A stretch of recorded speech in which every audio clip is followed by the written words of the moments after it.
Hello दोस्तों, कैसे हैं आप सब। मैं हूं आपकी होस्ट और आज मैं आपके लिए एक ऐसी किताब की समरी लेकर आई हूं जो एक बहुत ही इंटरेस्टिंग सवाल का जवाब देती है।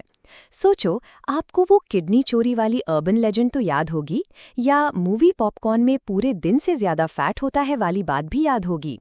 पर क्या आपको अपने बॉस की पिछली प्रेजेंटेशन याद है, या पिछले हफ्ते की मीटिंग के मेन पॉइंट्स? ऐसा क्यों होता है? क्यों कुछ आइडियाज हमारे दिमाग में स्टिक कर जाते हैं, चिपक जाते हैं, और कुछ नहीं? किताब का नाम है मेड टू स्टिक और इसके लेखक हैं दो भाई, चिप हीथ और डैन हीथ। उन्होंने सालों तक रिसर्च की और ये पाया कि जो आइडियाज स्टिकी होते हैं उनमें कुछ कॉमन क्वालिटीज होती हैं। स्टिकीनेस कोई किस्मत या जादू नहीं है, ये एक साइंस है। और अगर हम इस साइंस को समझ लें तो हम भी अपने आइडियाज को, अपनी बातों को मेमोरेबल और असरदार बना सकते हैं, चाहे आप टीचर हों, मैनेजर हों, मार्केटर हों या पेरेंट। पर इससे पहले कि हम स्टिकी आइडियाज का फॉर्मूला समझें, हमें उनके सबसे बड़े दुश्मन को समझना होगा। और वो दुश्मन है द कर्स ऑफ नॉलेज, ज्ञान का अभिशाप। जब हम किसी चीज के एक्सपर्ट बन जाते हैं तो हम ये भूल जाते हैं कि सामने वाले को वो चीज नहीं पता। हम एब्स्ट्रैक्ट, कॉम्प्लेक्स लैंग्वेज में बात करने लगते हैं जो सिर्फ हमें समझ आती है। हम सोचते हैं कि ये तो कॉमन सेंस है, पर सामने वाले के लिए वो रॉकेट साइंस होता है।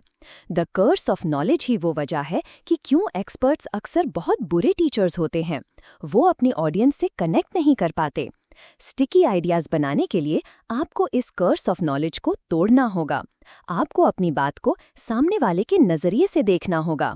तो इस कर्स को तोड़ने और अपने आइडियाज को स्टिकी बनाने के लिए हीट ब्रदर्स ने एक बहुत ही सिंपल और पावरफुल फ्रेमवर्क दिया है जिसका नाम है सक्सेस। ये 6 प्रिंसिपल्स हैं जो हर स्टिकी आइडिया में पाए जाते हैं। चलो इनको एक एक करके समझते हैं। S फॉर सिंपल, सरल।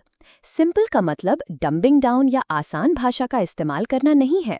सिंपल का मतलब है अपने आइडिया के कोर, मूल को ढूंढना। आपको अपने आइडिया को इतना निचोड़ना है कि वो एक सिंगल मेमोरेबल स्टेटमेंट में आ जाए, जैसे एक प्रोवर्ब होती है। आपको अपने आइडिया का कमांडर्स इंटेंट ढूंढना होगा, वो एक चीज जो अगर लोगों को याद रह जाए तो आपका पूरा मैसेज सफल हो जाएगा। साउथ वेस्ट एयरलाइंस का कोर आइडिया क्या था?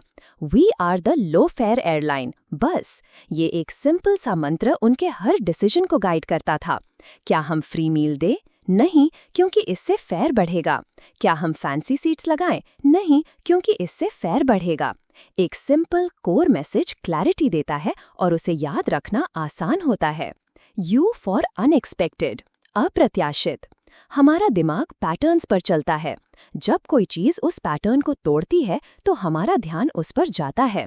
अपने आइडियाज को स्टिकी बनाने के लिए लोगों को सरप्राइज करो, उनकी एक्सपेक्टेशंस को तोड़ो। सरप्राइज लोगों का अटेंशन ग्रैब करता है। जब अटेंशन मिल जाए तो उस अटेंशन को मेंटेन करने के लिए क्यूरियोसिटी पैदा करो। Heath brothers gap theory of curiosity की बात करते हैं।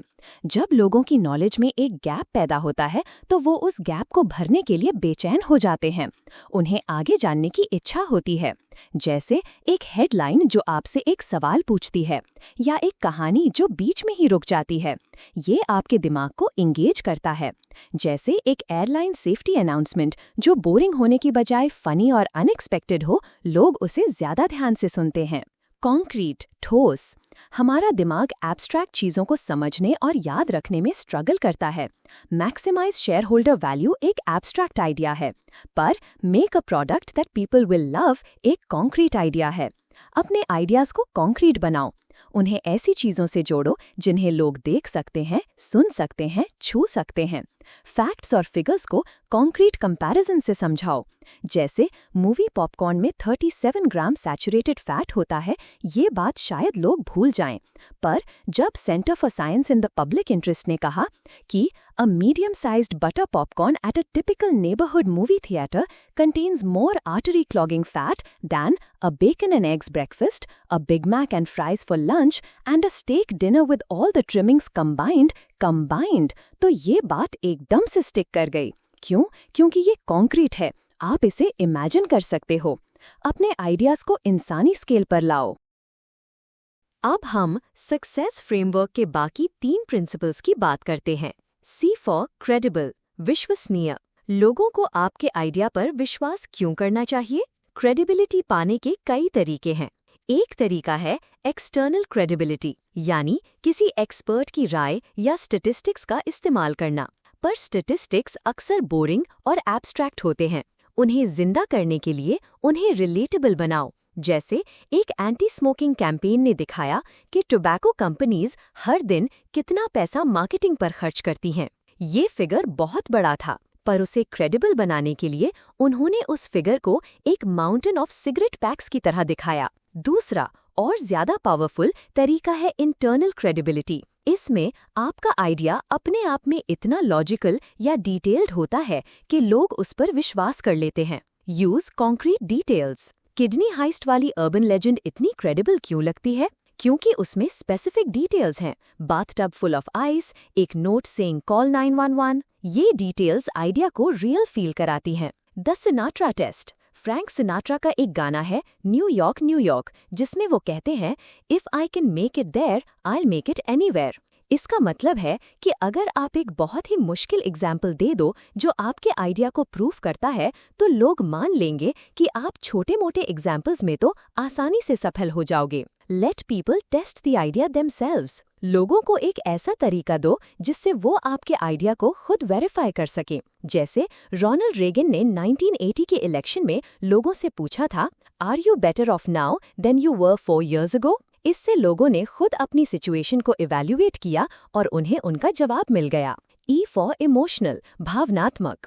अगर आप चाहते हैं कि लोग आपके आइडिया की परवाह करें, तो उन्हें कुछ फील कराओ। मदर टेरेसा ने कहा था, if I look at the mass I will never act, if I look at the one I will. जब हम स्टैटिस्टिक्स सुनते हैं, जैसे अफ्रीका में लाखों बच्चे भूखे हैं, तो हमारा एनालिटिकल ब्रेन ऑन हो जाता है और हम ओवरवेल्म्ड फील करते हैं। पर जब हम एक स्पेसिफिक बच्चे की कहानी सुनते हैं, जैसे रोकिया, जिसे सिर्फ कुछ पैसों से बचाया जा सकता है, तो हमारे अंदर इमोशन जागता है और हम एक्शन लेने के लिए तैयार हो जाते हैं। लोगों के wifi what's in it for you को अपील करो। उन्हें बताओ कि इस आइडिया से उन्हें क्या फायदा होगा, या फिर उनकी आइडेंटिटी को अपील करो। लोगों को ये फील कराओ कि इस आइडिया को अपनाना उनके जैसा इंसान होने की निशानी है। S for stories. स्टोरीज इस पूरे फ्रेमवर्क का ग्रैंड फिनाले हैं।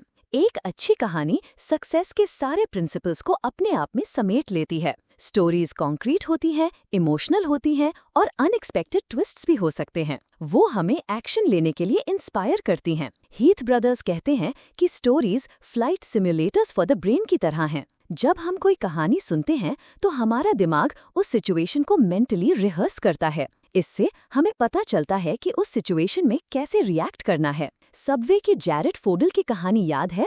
एक कॉलेज स्टूडेंट जो सिर्फ सबवे सैंडविचेस खाकर इतना मोटा से पतला हो गया। ये कहानी इतनी पावरफुल थी क्योंकि ये एक इंस्पिरेशन थी। चैलेंज और सॉल्यूशन दोनों। ये कॉन्क्रीट थी और ये इमोशनल थी। एक अच्छी कहानी लोगों को एक्शन लेने के लिए सिर्फ मोटिवेशन ही नहीं देती, बल्कि उन्हें डायरेक्शन भी देती है। तो दोस्तों, ये है सक्सेस फ्रेमवर्क। सिंपल, अपने आइडिया के कोर को ढूंढो।